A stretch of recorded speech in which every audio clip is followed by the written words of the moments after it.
Like most people, I enjoy a good old Bond movie. Yep, they've been a bit hit and miss over the years, and so have the games. But I was excited to get my hands on 007 Legends, which lets you play through iconic moments from previous movies, with Daniel Craig's knick-knacker-like head replacing the visages of Connery, Moore, Brosnan, etc. The game takes you through Goldfinger, On Her Majesty's Secret Service, License to Kill, Die Another Day and Moonraker, strangely in that order, with free Skyfall DLC on its way once the movie has been released. That doesn't stop a spoiler happening right at the start of the game though, when Bond is shot, falls into some water, and his life flashes before his eyes. It's a strange excuse to get into these missions, but I guess it beats just selecting them from a menu. You're then transported into Goldfinger, where you happen upon a rather dead girl sprayed with gold, and begin to shoot and try to sneak past lots of enemies in order to put pay to all the bad guys from each of the movies. It amazes me that Bond is such a big license, and yet the games continue to feel so average. Moving about the environment feels a bit floaty, you'll encounter invisible walls or not be able to vault over low obstacles in places the map doesn't want you to go, and there's also the option to be stealthy, but to be honest,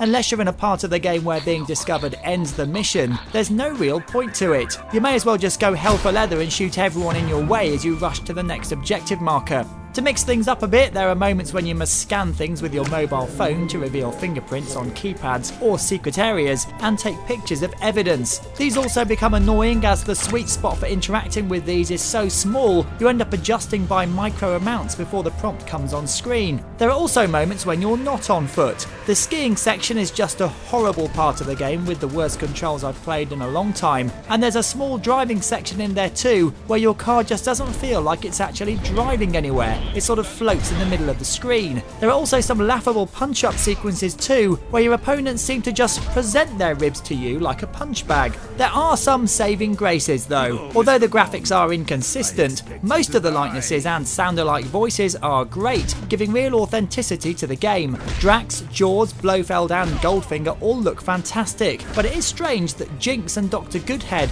didn't have the likenesses of Halle Berry and Lois Chiles. This game just feels like a substandard Call of Duty clone, and seeing as there's another one on the horizon, if it's a solid shooter you're after, you may as well wait. Bond fans will get something out of this, and there's also a fairly solid single multiplayer mode and challenges to play through once you finish the campaign, but this really does fall below what I'd expect from a shooter and seems rushed and buggy. There was even a moment I hit a bad guy and my own body fell on the floor for me to look at. Surreal to say the least. Only because it's Bond does 007 Legends not get less than a 5 out of 10.